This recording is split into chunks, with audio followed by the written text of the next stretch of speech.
All right, good Monday, everyone. Welcome to another edition of Mondays with Manny. Thank you for joining me. Today, I'm your host, Manny Rodriguez, and this is a live cast. I do have a live audience with me, so thank you all who are with me joining me today. We're discussing common problems organizations face and how to deal with them using the science of human behavior. Special thanks to my sponsors, Business Science Magazine, 305 Publishing, the OBM Alliance, and my teammates at Bueno Ventures. So today's topic, I thought I'd talk about motivation and employee engagement. Probably two of the most nebulous, ambiguous terms out there in the business world today, motivation and employee engagement.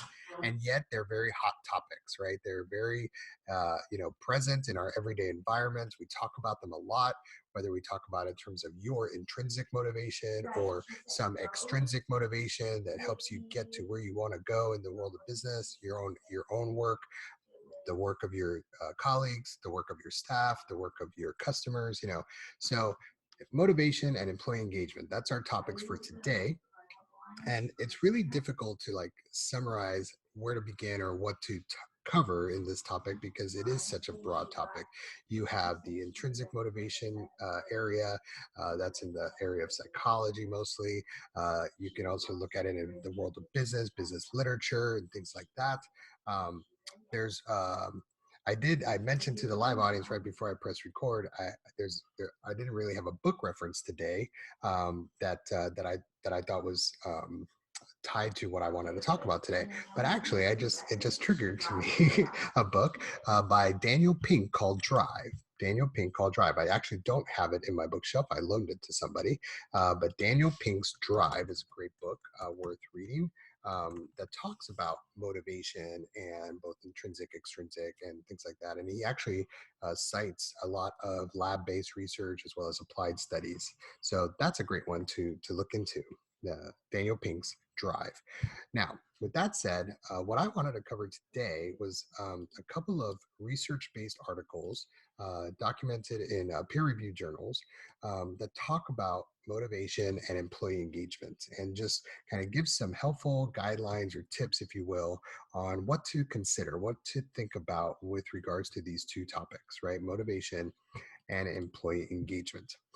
So let's talk about motivation first. So motivation from a behavioral science perspective is pretty complicated, right? Because it tackles various elements of human performance. It tackles the individual, right?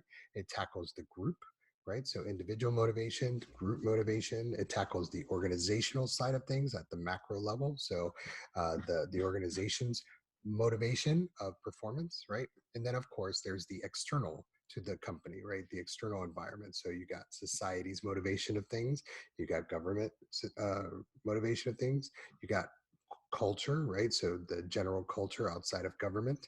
So motivation is really kind of a very complex phenomenon from a behavioral science standpoint. And so kind of to unravel it a little bit, to peel the onion, there was some great research done by some colleagues of mine out in University of Nevada, Reno, back in 2016, and I'll share the link with this recording, and I'll put the link in for the people in the live audience.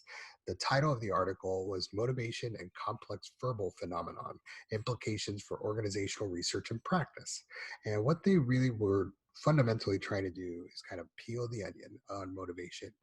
And one of the best insights that I thought they provided was three different tactics that impact performance through what's called the motivating operation mechanism, right? So in the behavioral science context, the motivating operation, the MO for short, are all the things the external environment provides to really reinforce the right behaviors, right? So it's things that organizational managers, directors, executives alike could do, three things that they could do to really motivate people at an individual group level, right? So here we go. Here are the three things that they talked about, and then I'll cover them a little bit briefly here. But if you think of nothing else with regards to motivation from a behavioral science perspective, think about these three things. The first is goal setting. Goal setting is pretty complicated, right? Because you have the goal itself and then you have setting the goal. And they're two different dynamics. A goal is an actual metric, right, that we're trying to achieve based on some history, some past history of learning.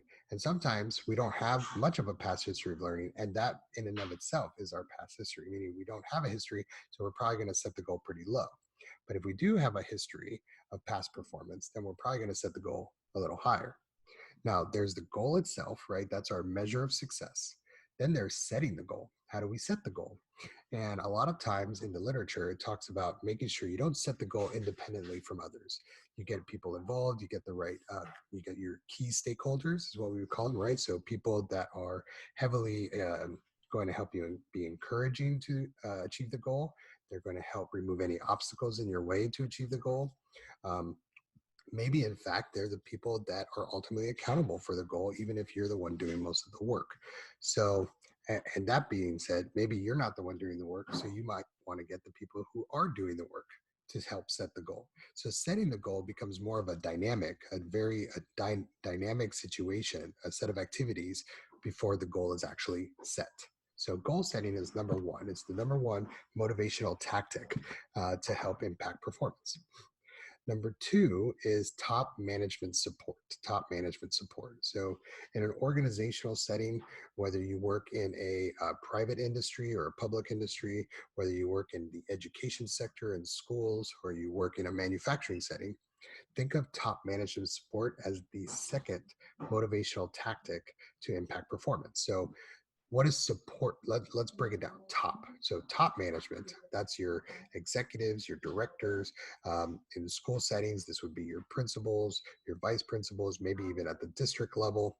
Um, in some cases, if you're in the government sector, this could be government officials, right? In organizations, private organizations, these are people with managers, directors, presidents, vice presidents, C-level executives, right? So top management, that's who we're talking about, is the people that have ultimate accountability to the success at the organizational level, right? They're looking at the big picture. Support. Let's talk about support. So it says top management support. So when we talk about support, we're talking about active behaviors, right? Not passive behaviors, and not just words, but it's words plus actions. So support for employees to be successful, support for the organization to make sure they achieve those goals, right? So support could be allocating budget and resources, could be making decisions, could be setting the vision, it could be setting the goals, right? And then of course it's the outset of the performance happening, what happens after performance occurs. So rewards, recognition, promotions, those kind of things. Top management holds those keys to unlocking all of those things, right? That's support. Without that support, most people do not perform, right? They either get demotivated, they do other things, they're motivated to do something else that's outside of what top management's looking for. So number two is top management support. That's the second motivational tactic that may impact performance. And then last but not least, the third, and this one might surprise you, but the authors were pretty clear in the third motivational tactic to impact performance was career development.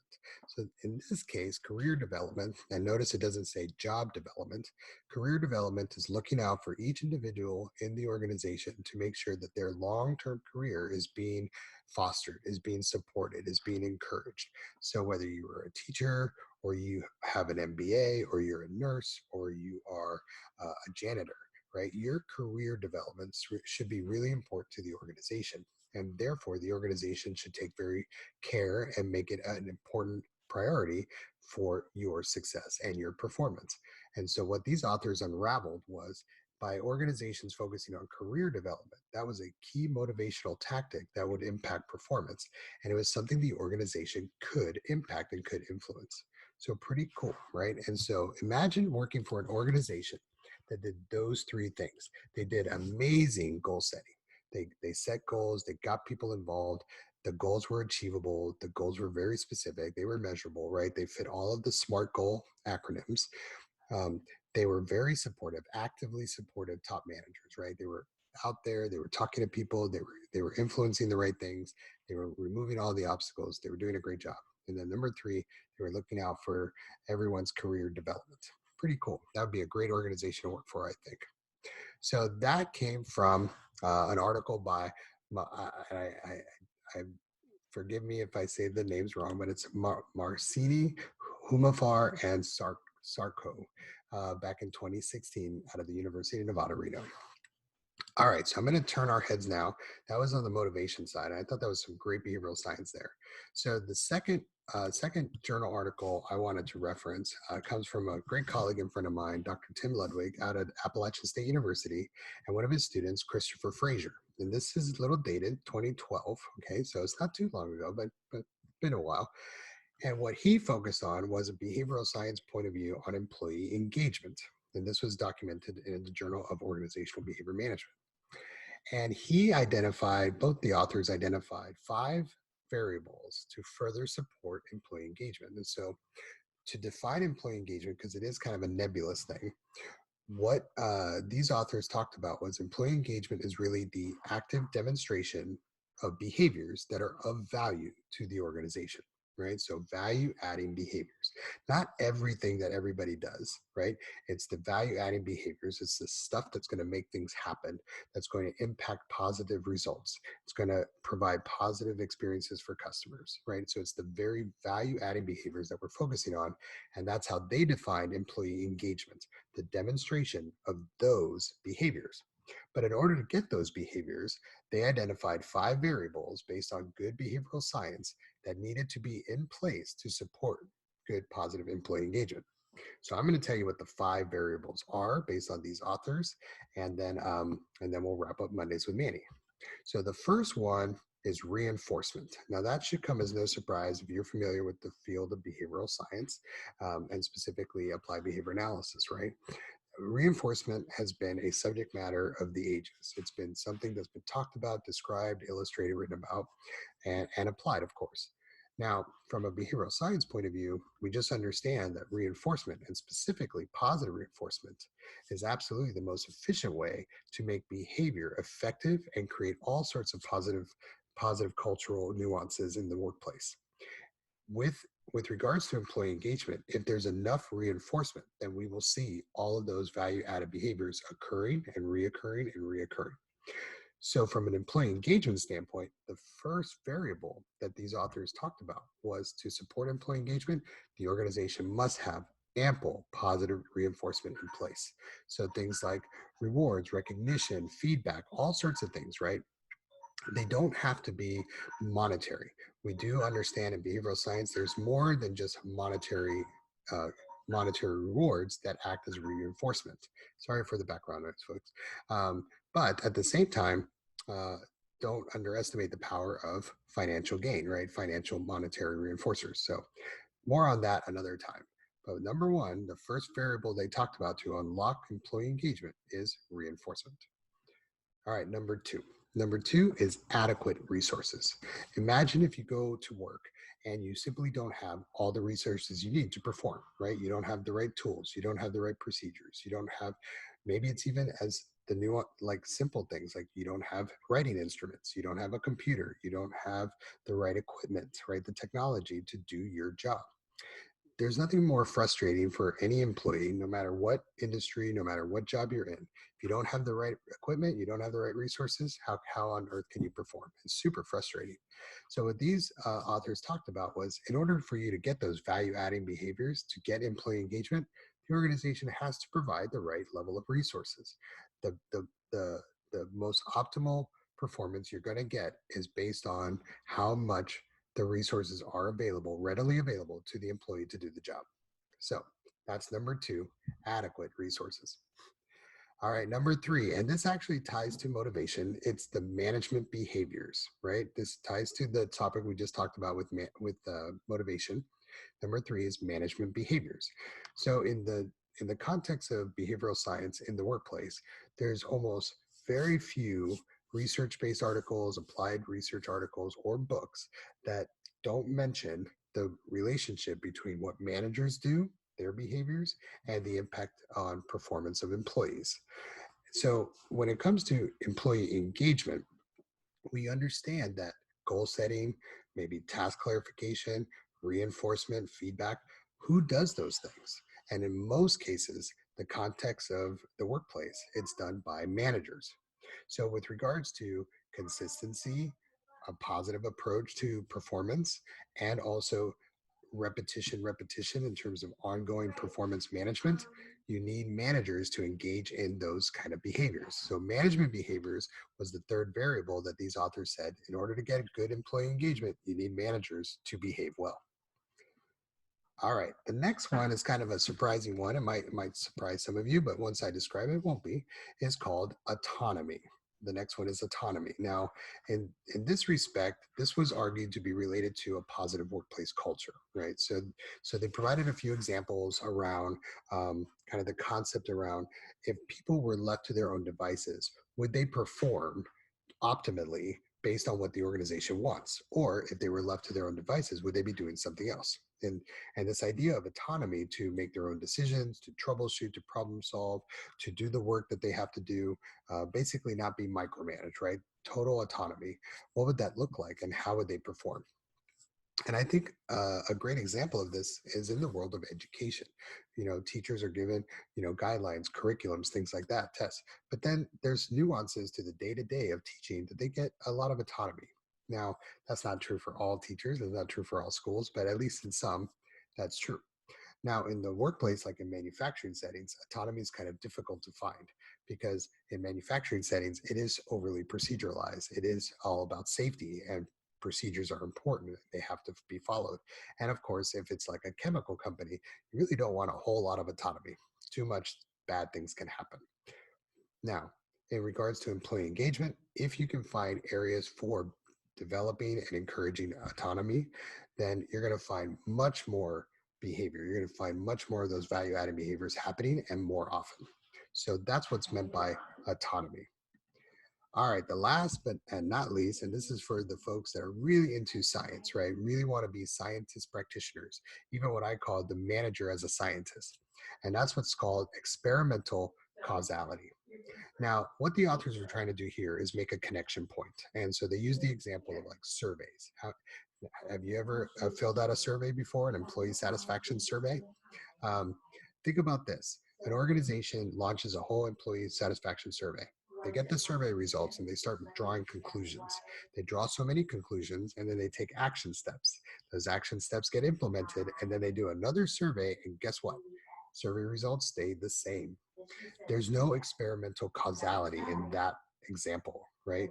A survey did not impact performance. Okay, so how do we engage employees in those value adding behaviors? Well, in behavioral change, right, in behavioral science, we talk about fundamentally focus on behaviors towards impacting results. And we want to make sure anything we do, whether it's improving a process, changing a procedure, giving some training, or just increasing the amount of feedback that people get on their performance, whatever the solution, the intervention that we do, we want to make sure behavior changes and the business results change too. And that's how we demonstrate experimental causality. When it comes to employee engagement, these authors suggest there's really no difference in that approach. We want to make sure that whatever we're focusing on in terms of engaging employees, there is true experimental causality. And sometimes survey data is just not enough because in the area of employee engagement, there's just way too much literature out there relying on employee satisfaction surveys as kind of the measure of success. And there's just not enough experimental causality in survey data. So if you're doing an employee satisfaction survey, that's okay. Don't hear me that it's a bad thing. It's not a bad thing. Employee satisfaction surveys are a good thing, gives you good, solid information. But what I'm talking about is the experimental causality of improving things that come out of that survey. So focus on behaviors and results with regards to employee engagement and test for experimental causality. So those were the five variables, according to Ludwig and Fraser's article back in 2012, employee engagement and organizational behavior management. So they are, just wrap up, reinforcement, adequate resources, management behaviors, autonomy, and experimental causality. So that's it, folks, for Mondays with Manny. I hope you enjoyed that one. I really enjoyed this topic, and I hope you did too. The book that I referenced earlier was a book called Drive by Daniel Pink. It's a great book. I highly recommend it. I would have showed it to you today, but I actually don't have it. But of course, you can go on Amazon and find it. Daniel Pink's a well-renowned, well-respected, and world-renowned author and speaker. So that's Daniel Pink. And I gave you two articles for your reading pleasure. And outside of that, I wish you a happy Monday, a good Monday, and I will see you again next time.